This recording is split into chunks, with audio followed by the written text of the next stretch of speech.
The concept of reincarnation has been around for thousands of years. The belief that when we die, we are reborn again as entirely new people. Those who believe this say that sometimes young children can still remember the last person they were. Now, whether or not you believe in reincarnation, the stories these kids tell are scarily accurate and a little bit creepy, if I'm honest. My name is Danny Burke, and this is the top 10 scary kids who remember their past lives. Starting off at number 10 now, we have James Leininger. James was born in 1998, and when he was 2 years old, he pointed to a picture of Iwo Jima in the Pacific and told his parents that's where his plane was shot down. His shocked parents researched this and found that only one plane was ever shot down there, and it was the plane of American pilot Lieutenant James Huston Jr., who was killed by the Japanese in 1945 at the end of World War II. James remembered being Lieutenant James. He correctly stated that his ship was the Natoma, and he would have thrashing nightmares when he would sleep, where he would say things like airplane crash on fire, little man can't get out. The parents met with Lieutenant James's crew, now all old men, and they confirmed that every detail James talked about was 100% accurate. Coming at number 9 now, we have Shanti Devi. She was born in India in 1926, and when she was 4 years old, she told her parents that her real home was in Mathura, 145 kilometers away, and that was where her husband lives. She told a teacher that she had died 10 days after giving birth to a child. Her teacher noticed she also spoke like someone from Mathura. Then she said her husband's name was Kedar Nath. The teacher found a man by that name in Mathura. He had lost his wife 9 years ago, 10 days after she gave birth to their son. Her name was Lugdi Devi, the same surname. Kedar came to meet Shanti and pretended to be his own brother,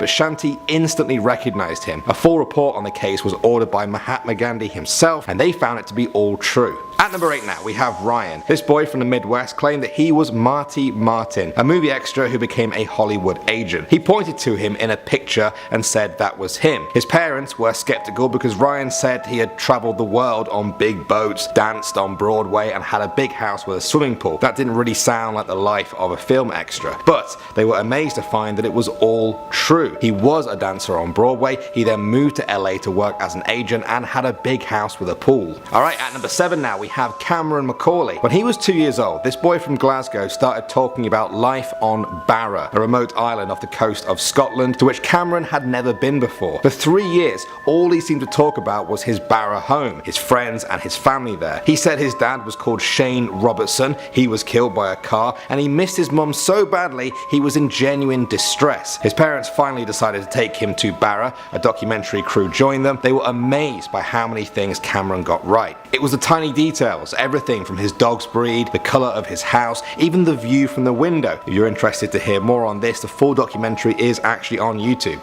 Alright, at number 6 now, we have the Pollock twins. These twins from Hexham, England were said to be the reincarnation of their own dead sisters. Their sisters had been killed the year before they were born in a car accident. Jacqueline and Joanna, aged 6 and 11. Then the twins came along, Gillian and Jennifer Pollock. Their father noticed that Jennifer had a white line across her head, similar to Jacqueline's scar from a bike accident. She also had an identical birthmark on her leg. The family moved away from the town and didn't return for 4 years. When they did, the twins started to point out landmarks they had never even been to before. They swore that the school Jacqueline and Gillian had attended was actually their school. The parents then showed them the girls' old toys, and they named every single one correctly. They even had a fear of cars. The memories vanished around the age of 5, and the twins never remembered anything again. Alright, at the number 5 spot now, we have Hunter. This was the name given to a 3-year-old boy who claimed he was the reincarnation of legendary golfer Bobby Jones. He pointed at him in a picture and said, "That's me," and then did the same thing with a photo of Bobby Jones's childhood home, and he said it was his own home. The details that Hunter remembered might have just been a coincidence, but there was one other thing. Hunter was insanely good at golf. By the age of 7, he had won 41 out of 50 junior tournaments, including 21 in a row. Now, is it a coincidence that a golfing child prodigy claims they were the reincarnation of an actual legendary golfer? I don't know. What do you guys think? Moving on to number 4 now, we have Babro Carlin. When she was a girl, Babro said that in her past life she was Anne Frank, the famous girl who wrote the diary about life hiding from the Nazis. Barbro told her parents that she was Anne. She told them they weren't her real parents, and she insisted that her real parents were coming to get her. Barbro was Swedish, and at this point in time, the diary of Anne Frank hadn't even been translated into Swedish. At age 10, her parents took her to Amsterdam. They got into a taxi, but Barbro said, "We don't need a cab, I know exactly where we are." She then took them all the way to the house and right up to Anne Frank's hiding spot. From that day on, her parents were convinced that their daughter was Anne Frank reincarnated.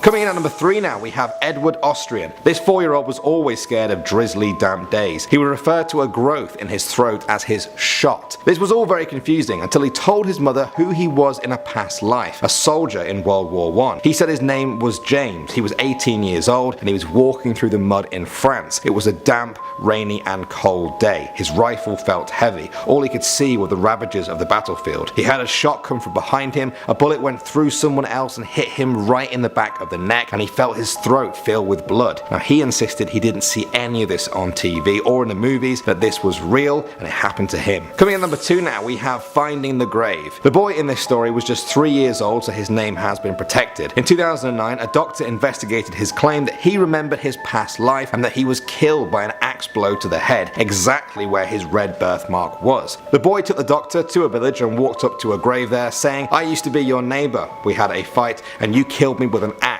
The man's face went white. The boy said, "I know where he buried my body." He took them to a pile of stones, and underneath was a skeleton of a man wearing farmer's clothes. The skull had a clean axe wound split right on top of it. That is creepy. And finally, number 1, we have Charney. This is the full name right here. This 3-year-old boy from Thailand said that in his past life, he was a teacher called Bua Kai. He said that on his way to school one day, he was shot in the head. He told his grandmother all about his previous parents, his wife, and even his children, and he begged her to let him visit. The 3-year-old took them all the way to Bua Kai's house. There, he met Bua's parents, who said that he had been murdered 5 years before Chennai was born. The really creepy thing here was that Chennai had 2 birthmarks. One on the back of his head and one above his left eye. These were the exact spots where the bullet entered and exited Bua Kai's head. Well guys, everyone has their theories on what happens after death. A lot of people believe we get reincarnated like these stories. Are you one of those people? Have these stories perhaps changed your mind? Let me know your thoughts and what video you want to see next on the channel. My name is Danny Burke and I'll see you in the next video.